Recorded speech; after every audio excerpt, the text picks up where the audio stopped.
Students, इस video में हम लोग कक्षा 10वीं के विषय विज्ञान का दूसरा अध्याय आरंभ कर रहे हैं। इससे पहले हम लोगों ने पहला अध्याय रासायनिक अभिक्रियाएं एवं समीकरण पढ़ लिया है। अगर आपने नहीं देखा है तो आप आर के स्टडी प्लेनेट के चैनल के प्लेलिस्ट पर जाकर आप पीछे के वीडियो को देख सकते हैं। तो आइए हम लोग शुरू करते हैं। अम्ल, क्षारक और लवण जो दूसरा अध्याय है, ठीक है। इस अध्याय में हम लोग अम्ल, क्षारक और लवण के बारे में पढ़ रहे हैं। तो हम लोग पहले अम्ल के भौतिक गुण और उसके रासायनिक गुण दोनों के बारे में जानेंगे। उसके बाद क्षार और क्षारक क्या होते हैं और क्षार के भौतिक गुण और रासायनिक गुण क्या होते हैं उनके बारे में जानेंगे। और फिर लास्ट में हम लोग लवण के बारे में जानेंगे। तो आइए सबसे पहले हम लोग जानते हैं अम्ल के बारे में। देखिए, अम्ल को आप बहुत ही अच्छे तरीके से समझ सकते हैं अपने दैनिक जीवन से उदाहरण लेकर। जैसे आपने इमली या कच्चा आम, नींबू, संतरे ये सब खाया होगा, ठीक है। तो उनका स्वाद कैसा होता है? उनका स्वाद आप अगर चखते हैं तो लगता है खट्टा। तो हम लोग बोल सकते हैं कि ऐसा पदार्थ जिनका स्वाद खट्टा होता है, ठीक है, वे सभी अम्ल कहलाते हैं। तो यहाँ पे अम्ल से तात्पर्य यह है कि जिन पदार्थों का स्वाद खट्टा हो, अम्ल कहलाता है। तो यह सिंपल सा हम लोग परिभाषा देखें कि अम्ल क्या होता है। तो अम्ल ऐसे पदार्थ होते हैं जिनका स्वाद खट्टा होता है। लेकिन यह एक सामान्य रूप से परिभाषा हो गया।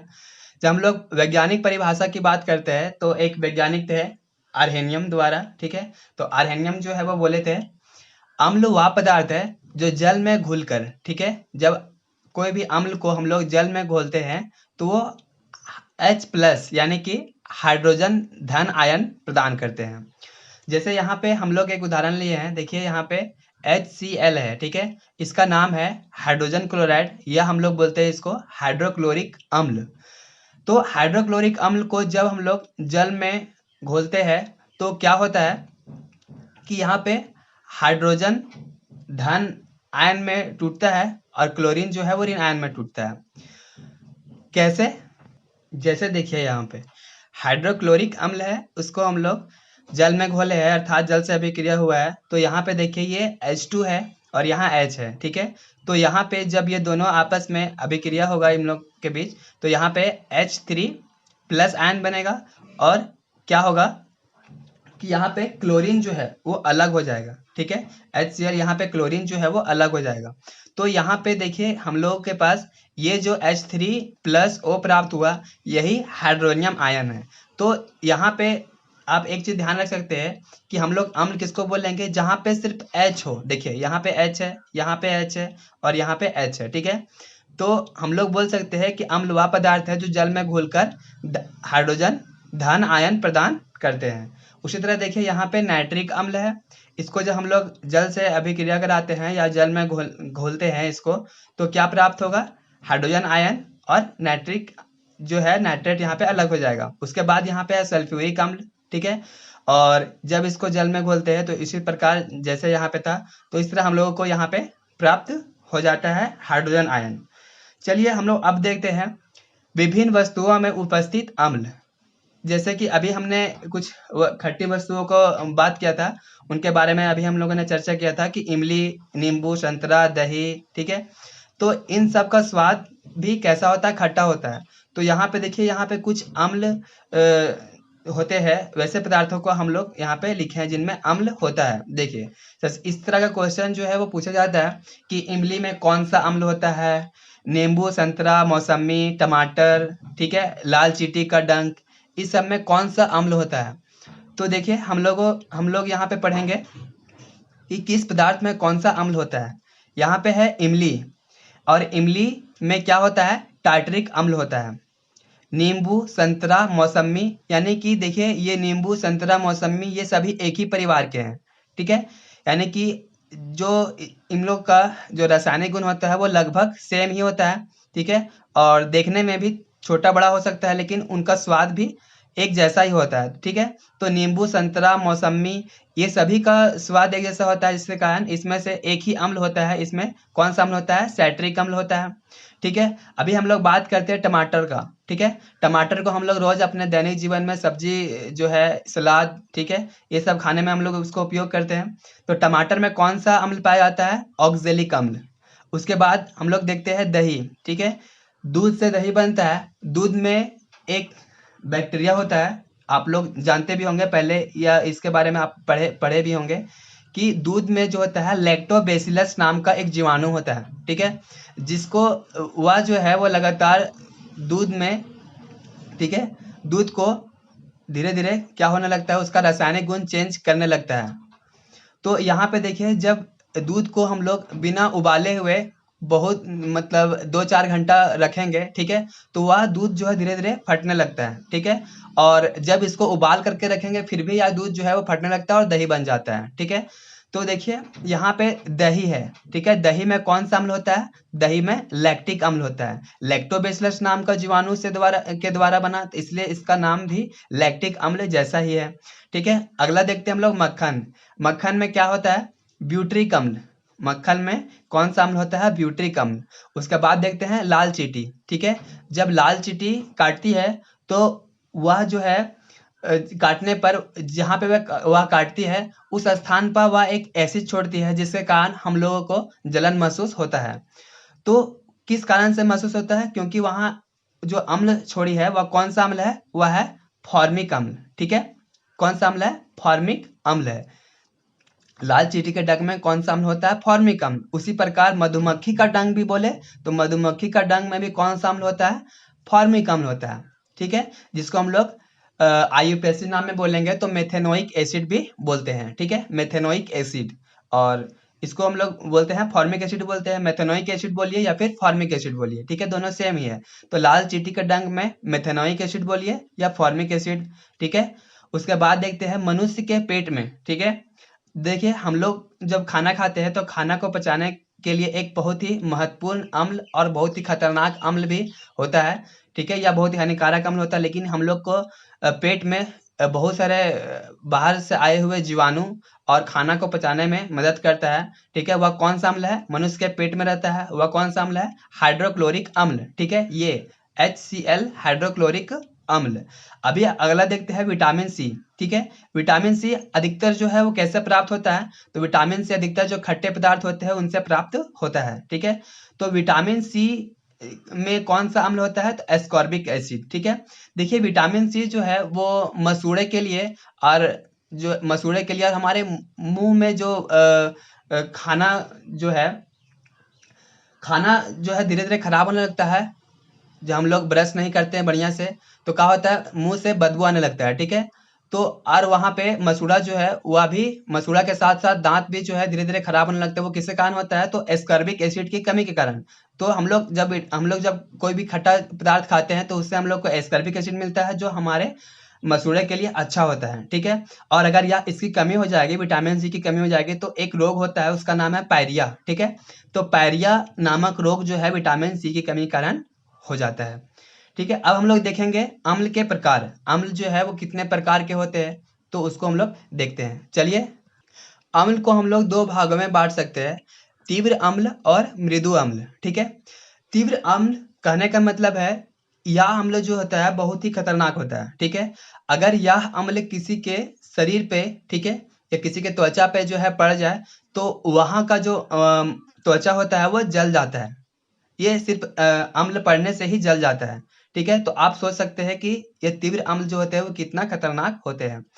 देखिए तीव्र अम्ल को हम लोग बोल सकते हैं कि ऐसा अम्ल जो जल में तीव्रता से हाइड्रोजन आयन देते हैं, ठीक है। ऐसा अम्ल जो जल में तीव्रता से हाइड्रोजन आयन देते हैं। कहने का मतलब यह है कि जब हम लोग इस तरह के अम्ल को जल में घोलेंगे तो वह पूरी तरह से विभाजित हो जाती है, ठीक है, यानी कि पूरी जो है वो घुल जाती है जल में। तो इस तरह का अम्ल जो होता है बहुत ही खतरनाक होता है। तो जो अधिक तीव्रता से हाइड्रोजन आयन दे दे वैसा अम्ल को क्या कहते हैं? तीव्र अम्ल कहते हैं, ठीक है। और यह अम्ल जो होता है बहुत ही खतरनाक होता है। हम लोग इसका उपयोग जो है दैनिक जीवन में बहुत ही कम करते हैं, ठीक है। देखिए यहाँ पे है HCl हाइड्रोक्लोरिक अम्ल। हाइड्रोक्लोरिक अम्ल, जो अभी हमने बताया कि हम लोग को पेट में भी होता है हाइड्रोक्लोरिक अम्ल। तो यह एक क्या है, तीव्र अम्ल है, ठीक है, यह खतरनाक भी होता है। उसके बाद बात करते हैं हम लोग नाइट्रिक अम्ल। तो यहाँ देखिए HNO3 नाइट्रिक अम्ल है, यह भी एक तीव्र अम्ल है। उसके बाद यहाँ पे सल्फ्यूरिक अम्ल H2SO4 या जो है सल्फ्यूरिक अम्ल है। तो ये सभी पानी में पूरी तरह से क्या हो जाते हैं, विभाजित हो जाते हैं, इसलिए हम लोग इसको तीव्र अम्ल कहते हैं, या बहुत ही खतरनाक होता है। आइए अब हम लोग देखते हैं दूसरा मृदु अम्ल, ठीक है। इसका हम लोग उपयोग दैनिक जीवन में कर सकते हैं। जैसे देखिए, अगर आपने चाट मसाला या फिर जो भी चाट होता है, गुपचुप होता है, ठीक है, तो गोलगप्पा जिसको हम लोग बोलते हैं, तो उसमें जो है सिरका का उपयोग भी किया जाता है, इमली का भी उपयोग किया जाता है। तो इमली भी क्या है, तो इमली भी खट्टा पदार्थ है, वह भी तो अम्ल है। तो और इमली में कौन सा अम्ल एसिड होता है, अभी हमने बात किया था टार्टरिक अम्ल, ठीक है। तो टार्टरिक अम्ल को हम लोग उपयोग में ले सकते हैं, उसको हम लोग खा भी सकते हैं। तो उतना जो है खतरनाक नहीं होता है जितना कि तीव्र अम्ल होते हैं, ठीक है। तो देखिए यहाँ पे ऐसे अम्ल जो जल में आसानी से हाइड्रोजन आयन नहीं देते हैं, तो उन लोग को हम लोग क्या बोलेंगे, वैसे अम्ल को हम लोग बोलेंगे मृदु अम्ल, ठीक है। जैसे यहाँ पे देखिए, जैसे यहाँ पे देखिए CH3COOH, या जो है इसको हम लोग सिरका बोलते हैं, और इसको हम लोग एसिटिक एसिड भी बोलते हैं, ठीक है। और इसको हम लोग विनेगर भी बोलते हैं। तो एसिटिक एसिड बोलिए, सिरका बोलिए, विनेगर बोलिए, या फिर एक और नाम हम लोग बोल सकते हैं, इसका नाम है इथेनोइक एसिड, ठीक है। देखिए 2 कार्बन है, तो 2 कार्बन को हम लोग ईथ बोलते हैं, हम लोग आगे पढ़ेंगे, ठीक है। तो इथेनोइक एसिड भी इसका नाम है। तो इसका हम लोग उपयोग जो है भोजन में हम लोग इसका उपयोग करते हैं। उसके बाद यहाँ पे है कार्बोनिक अम्ल, ऑक्जेलिक अम्ल, ठीक है। ऑक्जेलिक अम्ल अभी हमने बात किए थे पीछे, किसमें होता है, टमाटर में। तो टमाटर का भी हम लोग उपयोग करते हैं। तो हम लोग इसका उपयोग क्यों करते हैं, क्योंकि यह जो है ज़्यादा हानिकारक नहीं होता है, ठीक है, यह हमें ज़्यादा हानि नहीं पहुंचाता है। तो इसलिए ये सब जो है वह मृदु अम्ल है, ठीक है। तो अम्ल के प्रकार हम लोग देखें क्या, कि अम्ल 2 तरह से होते हैं, तीव्र अम्ल और मृदु अम्ल। तीव्र अम्ल जो होते हैं वो खतरनाक होते हैं, ठीक है, और ये जो है आसानी से जल में घुलकर हाइड्रोजन आयन देते हैं। और मृदु अम्ल देखें क्या, कि ऐसा अम्ल जो जल में आसानी से हाइड्रोजन आयन नहीं देते हैं, जैसे कि एसिटिक एसिड हो गया, टार्टरिक एसिड हो गया, ऑक्जेलिक एसिड हो गया, ठीक है, ये सभी। आइए अब हम लोग देखते हैं अम्ल के भौतिक गुणधर्म, ठीक है। देखिए अम्ल के भौतिक गुण में हम लोग देखेंगे, अम्ल के स्वाद खट्टे होते हैं, अभी हमने पहले ही पीछे बात किया कि जो स्वाद में खट्टे होते हैं उन्हें हम लोग अम्ल कहते हैं। अभी आगे है कि दूसरा नंबर, अम्ल लिटमस पेपर के रंग को परिवर्तित करते हैं, ठीक है। अम्ल जो होते हैं वो लिटमस पेपर, सबसे पहले हम लोग बात करते हैं लिटमस पेपर होता क्या है। देखिए लिटमस पेपर जो है वो एक सूचक होता है, यानी कि वह जो है अपना वह जो पेपर होता है वो अपना रंग को बदल करके वह सूचना देता है कि कोई भी विलयन जो है वह अम्ल है या क्षारक है, ठीक है। तो लिटमस पेपर जो है वो प्राप्त किससे होता है, तो लिटमस पेपर जो है वो प्राप्त होता है लाइकेन से, ठीक है। अब हम लोग समझेंगे कि लाइकेन क्या है। देखिए यहाँ पे हम लोग समझते हैं लाइकेन जो होता है वह कवक और जीवाणु, ठीक है, दोनों के सहजीविता का उदाहरण है, ठीक है। कवक और जीवाणु के बीच जो होता है वह एक सहजीविता, सहजीविता कहने का मतलब है कि देखिए जैसे हम लोग जानते हैं कवक और जीवाणु, ठीक है। कवक जो है वो क्या करता है कि जीवाणु पर आश्रित रहता है, और जीवाणु जो है वह कवक पर आश्रित रहता है। कवक जो है जीवाणु को कवक जो है वो जीवाणु को भोजन देने का काम करता है, जबकि जीवाणु जो है कवक को रहने का, ठीक है, आश्रय देने का काम करता है। अगर ये दोनों एक दूसरे के साथ आपस में ना रहे तो क्या हो जाएगा, ये दोनों ही जीवित नहीं रह पाएंगे, ठीक है। तो कवक और जीवाणु दोनों जो है वो एक दूसरे पर निर्भर होते हैं, जिसे हम लोग सहजीविता कहते हैं, यानी कि साथ जीवित रहना, ठीक है। तो ये दोनों जो है साथ में रहते हैं, और इसी के मिश्रण को हम लोग बोलते हैं लाइकेन, ठीक है। और इसी लाइकेन से हम लोग लिटमस पेपर प्राप्त करते हैं। तो लिटमस पेपर जो होता है वो अम्ल और क्षारक के साथ क्या प्रतिक्रिया करता है, आइए हम लोग देखते हैं। देखिए अब यहाँ पे लिटमस जो है हम लोग 2 तरह से लेते हैं, एक नीला और लाल, ठीक है। अभी यहाँ पे हम लोग जब हम लोग अम्ल का बात कर रहे हैं तो यहाँ पे हम लोग लेंगे नीला लिटमस।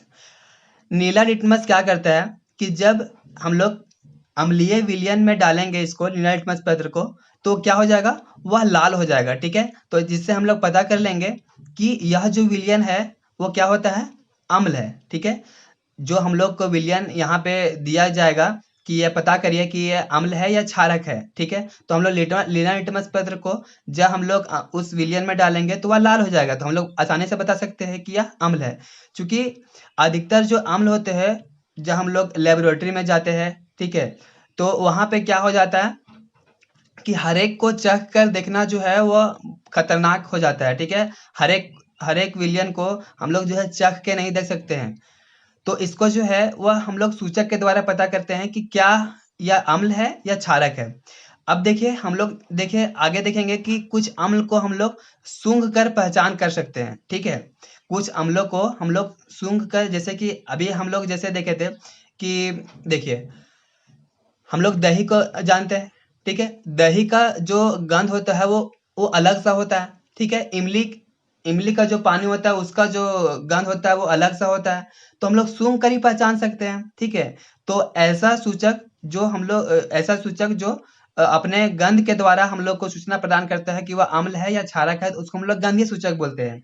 ठीक है, तो देखिए गंधीय सूचक जो होता है वो क्या होता है कि कुछ ऐसे पदार्थ होते हैं जो अम्ल या फिर क्षारक के संपर्क में आने से, अम्ल या क्षारक के संपर्क में आने से अपना गंध को बदल देते हैं।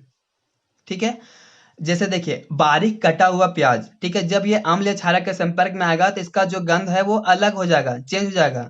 ठीक है, कुछ जैसे अम्ल के संपर्क में आएगा तो उसका गंध कुछ और हो जाएगा, और क्षारक के संपर्क में आएगा तो उसका गंध कुछ और हो जाएगा। तो बारीक कटा हुआ प्याज क्या है, एक गंधीय सूचक है। उसी प्रकार लौंग का तेल या भी क्या है, एक गंधीय सूचक है।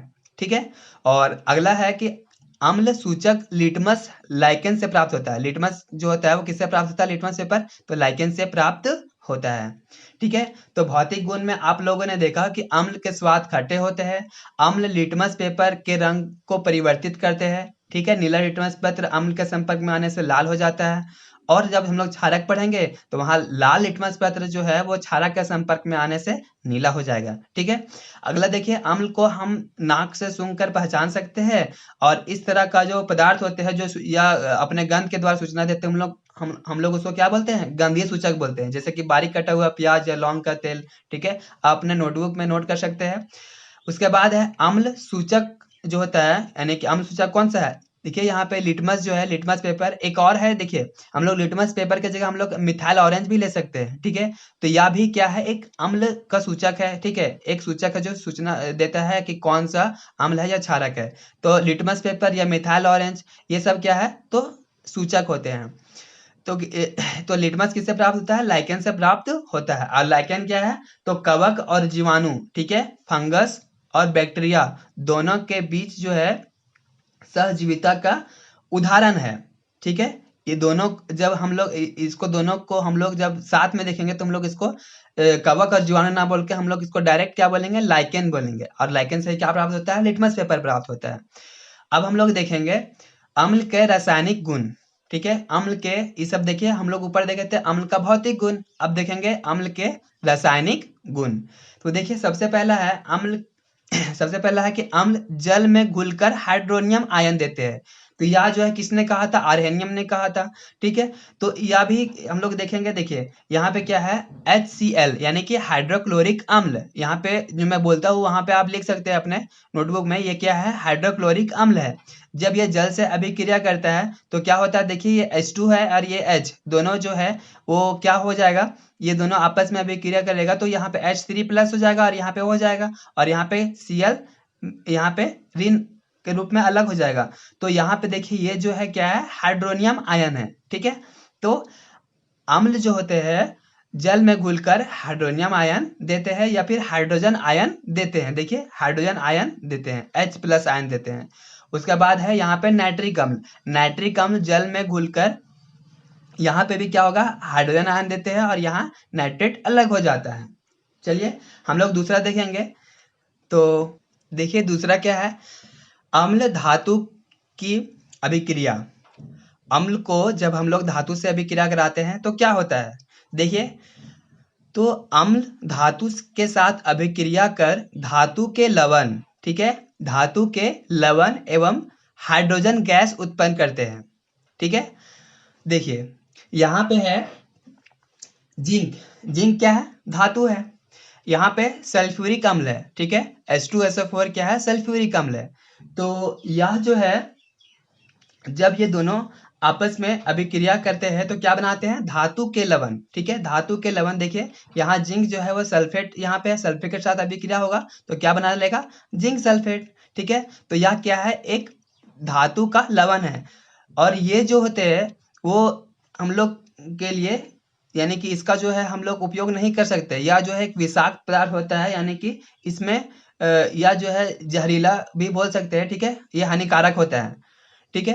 तो देखिए जिंक जो है वो तनु सल्फ्यूरिक अम्ल के साथ जब अभिक्रिया होगा तो क्या होगा? जिंक सल्फेट बनाएगा और यहाँ पे हाइड्रोजन गैस मुक्त होगा, ठीक है। तो यह जो है यह क्रियाकलाप यहाँ पे आपके एनसीईआरटी बुक में दिया गया है, क्रियाकलाप 2.3। इसमें आप लोग किताब में देखिए तो आपको समझ में आएगा। देखिए यहाँ पे जिंक को इसे अभिक्रिया कराएंगे तो ये होगा। उसके बाद देखिए अगला क्या है? Cu यानी कि कॉपर, ठीक है, कॉपर को हम लोग तनु सल्फ्यूरिक अम्ल के साथ अभिक्रिया करा रहे हैं तो यहाँ पे कॉपर सल्फेट बन रहा है और यहाँ पे हाइड्रोजन गैस मुक्त हो रहा है। देखिए यह जो है बहुत ही इंपॉर्टेंट है, इससे जो है प्रश्न भी पूछे जाते हैं, ठीक है। प्रश्न क्या पूछे जाते हैं? प्रश्न यही पूछे जाते हैं कि पीतल एवं तांबे, देखिए ये कॉपर जो है वो तांबा, ठीक है, तो बोलेंगे पीतल एवं क्वेश्चन पूछेगा कि पीतल एवं तांबे के बर्तन में दही एवं खट्टे पदार्थों को क्यों नहीं रखना चाहिए। तो अभी हम लोग देखें क्या कि जब भी हम लोग धातु को जब हम लोग अम्ल के साथ अभिक्रिया कराते हैं तो यह जो है लवण बनता है, ठीक है, क्या बनता है? यह लवण बनता है। और यहाँ पे क्या है? धातु के लवण बनता है। लवण मतलब धातु के लवण। देखिए यहाँ पे कॉपर के साथ ये धातु हो गया और ये लवण, तो क्या होगा? कॉपर सल्फेट जो है वो धातु के लवण है और यहाँ पे हाइड्रोजन गैस मुक्त होता है। तो देखिए हम लोग यहाँ पे क्यों नहीं रखना चाहिए, तो हम लोग यही बोलेंगे कि यदि हम लोग पीतल एवं तांबे के बर्तन में दही एवं खट्टे पदार्थों को रखेंगे तो क्या होगा? तो वे अम्लों की उपस्थिति के कारण, इसमें क्या होता है? अम्ल होता है। तो अम्लों की उपस्थिति के कारण धातु के सतह से, ठीक है, धातु के सतह से वे अभिक्रिया कर लेंगे। जिस पात्र में हम लोग रखेंगे तो कॉपर जो है वो अम्ल से अभिक्रिया कर लेगा, ठीक है, अभिक्रिया कर लेगा और अभिक्रिया करके विषैले यौगिक का निर्माण करते हैं, ठीक है। कैसा? विषैला, यानी कि उसमें जहर होता है, विष होता है, ठीक है, विषैले यौगिक का निर्माण करते हैं जो हमारे शरीर के लिए हानिकारक होंगे। तो अगर हम लोग उसको उपयोग करेंगे तो हम लोग बीमार भी पड़ सकते हैं, ठीक है। तो ये फूड पॉइजन भी हो सकता है। तो इसलिए हम लोग पीतल एवं तांबे के बर्तनों में हम लोग इस पदार्थ को नहीं रखते हैं, ठीक है, यानी कि अम्ल को नहीं रखते हैं, यानी कि दही को नहीं रखते हैं। तो हम लोग बोल सकते हैं। तो इसको आप याद रखिएगा। अगला आगे जो है क्वेश्चन भी इससे पूछेगा तो हम लोग ये चीज हम लोग लिखेंगे वहां पे, ठीक है। उसी प्रकार देखिए यहाँ पे आयरन है, हाइड्रोक्लोरिक अम्ल के साथ अभिक्रिया हुआ तो क्या बनाया? आयरन क्लोराइड और यहाँ पे हाइड्रोजन गैस मुक्त हुआ। तो यहाँ पे देखिए जितना भी है, यहाँ पे जिंक है, कॉपर है, आयरन है, जिंक है, तो ये सभी क्या है? ये सभी धातु है। और ये सभी जो है ये सभी क्या है? ये अम्ल है, ठीक है, ये नाइट्रिक अम्ल है, ये हाइड्रोक्लोरिक अम्ल है, ये सल्फ्यूरिक अम्ल है, ठीक है। तो ये सब जो अभिक्रिया करता है तो क्या बनाता है? धातु के लवण। यहाँ पे copper sulphate, iron chloride, zinc nitrate, ये सब क्या है? ये सब जो है धातु के लवण है। और देखिए यहाँ पे क्या हो रही है? हाइड्रोजन गैस मुक्त हो रही है। तो चलिए हम लोग आगे देखते हैं। देखिए अगला पॉइंट हम लोग देखेंगे, पॉइंट 3 है कि अम्ल के साथ धातु कार्बोनेट या धातु हाइड्रोजन कार्बोनेट, ठीक है, इसका साथ अभिक्रिया क्या होता है? देखिए देखिए यहाँ पे क्या है? Sodium carbonate. यहाँ पे सोडियम क्या है? हमारा धातु है। उसके उसी तरह से यहाँ पे देखिए सोडियम, ये हाइड्रोजन, ये कार्बोनेट, यानी कि धातु हाइड्रोजन का, देखिए धातु धातु हाइड्रोजन कार्बोनेट, ठीक है। यहाँ पे कुछ भी हो सकता है। यहाँ पे देखिए सोडियम जो है धातु है, यहाँ पे सोडियम धातु है, ठीक है, यहाँ मैग्नीशियम धातु भी हो सकता है। तो यहाँ पे देखिए धातु के कार्बोनेट का अभिक्रिया किसके साथ? तो अम्ल के साथ होने से क्या होता है?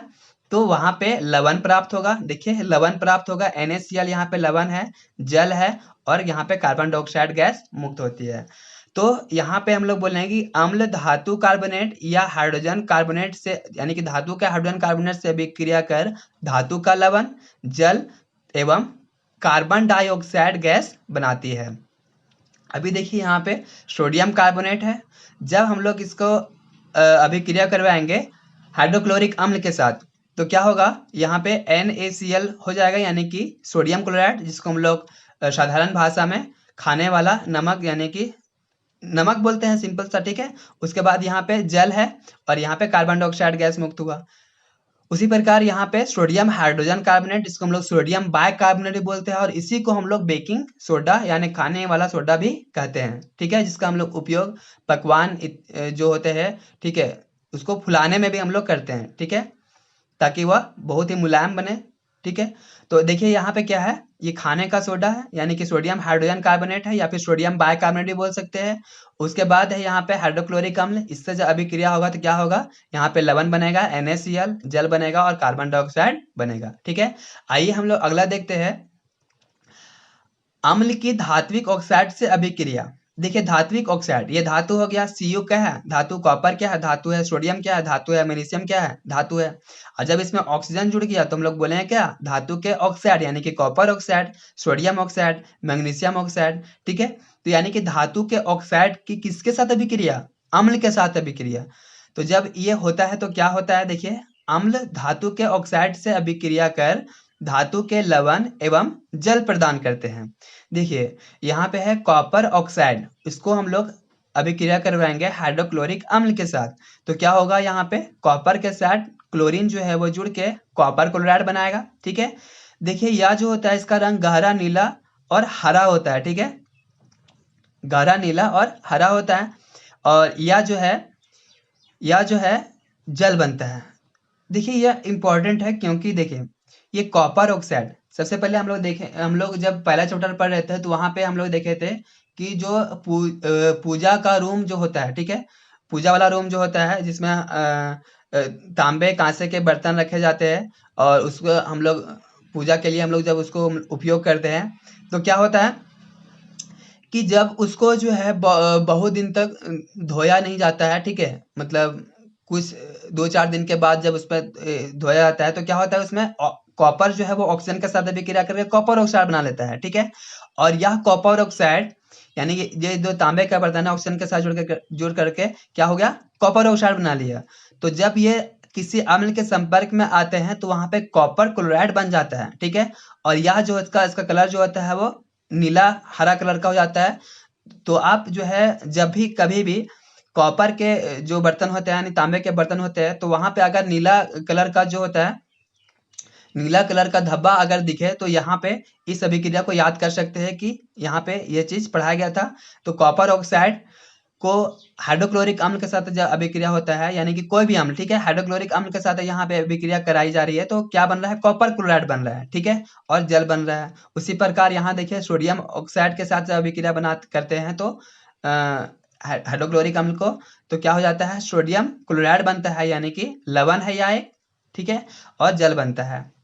उसके बाद मैग्नीशियम ऑक्साइड, हाइड्रोक्लोरिक अम्ल, मैग्नीशियम क्लोराइड, और यहाँ पे क्या बना, जल बना। आइए अगला देखते हैं हम लोग। देखिए अम्ल का अंतिम रासायनिक गुणधर्म है अम्ल की क्षार के साथ अभिक्रिया। तो यह क्वेश्चन जो है पूछा जाता है कि उदासीनीकरण अभिक्रिया किसे कहते हैं, ठीक है।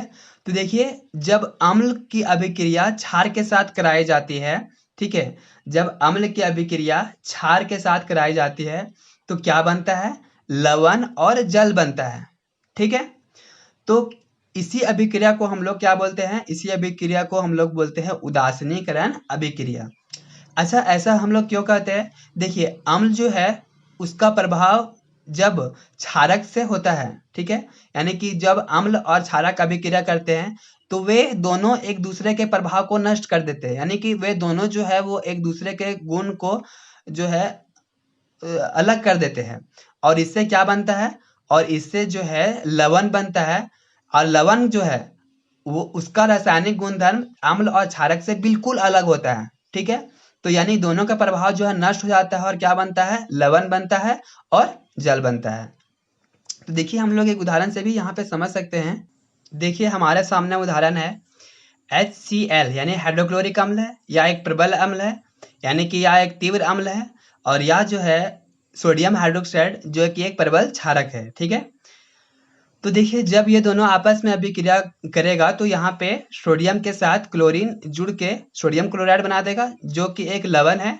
और यहाँ पे ये H और ये H और ये ऑक्सीजन दोनों जो है ये तीनों जुड़ करके क्या बनाएगा, यहाँ पे H2O बनाएगा, यानी कि जल बनाएगा।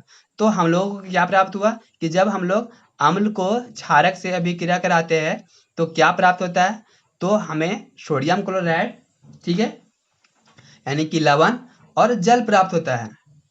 तो देखिए यहाँ पे हम लोग इसका उपयोग जो है दैनिक जीवन में बहुत ही ज़्यादा है। देखिए यहाँ पे जब कभी भी लाल चींटी या फिर मधुमक्खी काटती है, ठीक है, देखिए लाल चींटी या फिर मधुमक्खी काटती है तो हमने पहले ही बात किया था कि वहाँ पे वह जो है वह एक अम्ल को छोड़ती है, ठीक है, क्योंकि लाल चींटी और मधुमक्खी में कौन सा अम्ल होता है, फॉर्मिक अम्ल। तो वह अम्ल जो है हमारी त्वचा में छोड़ती है, जिससे कारण हमें जलन महसूस होता है, ठीक है। तो क्या होगा, देखिए ये जो है क्या छोड़ी, अम्ल छोड़ी। तो अगर हम लोग, ठीक है, अगर हम लोग अम्ल को किसी क्षारक से अभिक्रिया करवा दें तो क्या बनेगा, लवण बनेगा और जल बनेगा। तो अम्ल का प्रभाव जो है वो पूरा तरह से नष्ट हो जाएगा। तो देखिए क्षारक जो है, क्षारक के बारे में हम लोग आगे पढ़ेंगे कि क्षारक हम लोग किसे कहते हैं, ठीक है। तो क्षारक के बारे में हम लोग आगे पढ़ेंगे। तो क्षारक जो होता है वो स्वाद में, देखिए थोड़ा सा जान लेते हैं कि क्षारक जो होता है स्वाद में थोड़ा सा कसैला होता है, कड़वा होता है, ठीक है, उसको हम लोग क्षारक बोलते हैं, ठीक है। क्षारक के बारे में हम लोग अगला वीडियो में पढ़ेंगे। क्षारक जो होता है, अगर आप अगर जो है देखिए नहाते समय अगर हम लोग किसी कारणवश जो है साबुन का पानी अगर हमारे मुंह में चला जाता है तो क्या होता है कि उसका स्वाद कैसा होता है, ठीक है, तो उसका स्वाद जो है थोड़ा सा कड़वा होता है। तो वैसा स्वाद को हम लोग जो साबुन का पानी हो गया, ठीक है, तो चूना जिसे हो गया, चूना का स्वाद कैसा होता है, ठीक है, बेकिंग सोडा का स्वाद भी थोड़ा सा आप चख के देख सकते हैं कि इसका कैसा होता है। ये सभी क्या है, ये सभी क्षारक है।